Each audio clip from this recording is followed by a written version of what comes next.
ഇന്നത്തെ വീഡിയോയിലൂടെ നമ്മൾ നോക്കുവാൻ പോകുന്നത് നിങ്ങളുടെ കയ്യിലെ വിദേശരേഖയിൽ നിന്ന് ആരംഭിക്കുന്ന ഭാഗ്യരേഖ നേരെ നടുവിരലിന്റെ താഴെയുള്ള ശനിമണ്ഡലത്തിൽ എത്തിച്ചേർന്നാൽ നിങ്ങൾക്കുണ്ടാകുന്ന ജീവിതാനുഭവങ്ങളാണ്.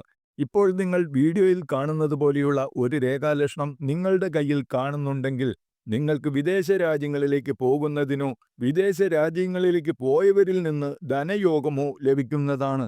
മാത്രമല്ല, അന്യരാജ്യമായോ അന്യനാടുമായോ ബന്ധപ്പെട്ട് ചെയ്യുന്ന ബിസിനസ് കൊണ്ട് അതിസമ്പന്നരായി മാറുന്നതിനുള്ള സൗഭാഗ്യം ലഭിക്കുന്നവരുടെ കയ്യിലും നമുക്ക് ഈ രേഖാലക്ഷണം പലപ്പോഴും കാണുവാൻ സാധിക്കും.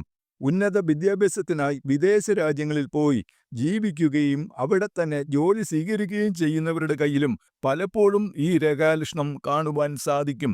എന്നാൽ ഈ ഭാഗ്യരേഖയിൽ ഭാഗ്യരേഖയുടെ ഫലം നശിപ്പിക്കുന്ന ചിഹ്നങ്ങളായ ദ്വീപ്, കുരിശ്, നക്ഷത്രം തുടങ്ങിയുള്ള ചിഹ്നങ്ങൾ വന്നാൽ ഈ ഫലങ്ങൾ നഷ്ടപ്പെട്ടു പോകുന്നതിനും സാധ്യതയുണ്ട്. എങ്കിലും നിങ്ങൾ വിദേശം എന്ന ലക്ഷ്യം മായാതെ മനസ്സിൽ കാത്തു സൂക്ഷിക്കുകയും വിദേശ ജോലിക്ക് വേണ്ട നല്ല യോഗ്യതകൾ സ്വയം ആർജിച്ചെടുക്കുകയും അതുപോലെ തന്നെ നല്ല ഭാഷാ ചാതുര്യവും കൂടി നേടിയെടുക്കുന്നതിനു വേണ്ടി നിരന്തരം പരിശ്രമിക്കുകയാണെങ്കിൽ നിങ്ങളുടെ ഭാഗ്യരേഖയിൽ കാണുന്ന മോശം ഫലം നൽകുന്ന ചിഹ്നങ്ങൾ വളരെ വേഗത്തിൽ ഭാഗ്യരേഖയിൽ നിന്ന് മാഞ്ഞു പോകുകയും വിദേശയോഗവും ജീവിത വിജയവും നിങ്ങളിലേക്ക് വേഗത്തിൽ എത്തിച്ചേരുകയും ചെയ്യും. ഇതുപോലെ നിങ്ങളുടെ കൈരേഖകളുടെ ഫലങ്ങൾ സ്വയം മനസ്സിലാക്കിയെടുക്കുവാൻ വേണ്ടി ചാനൽ സബ്സ്ക്രൈബ് ചെയ്യാൻ മറക്കാതിരിക്കുക.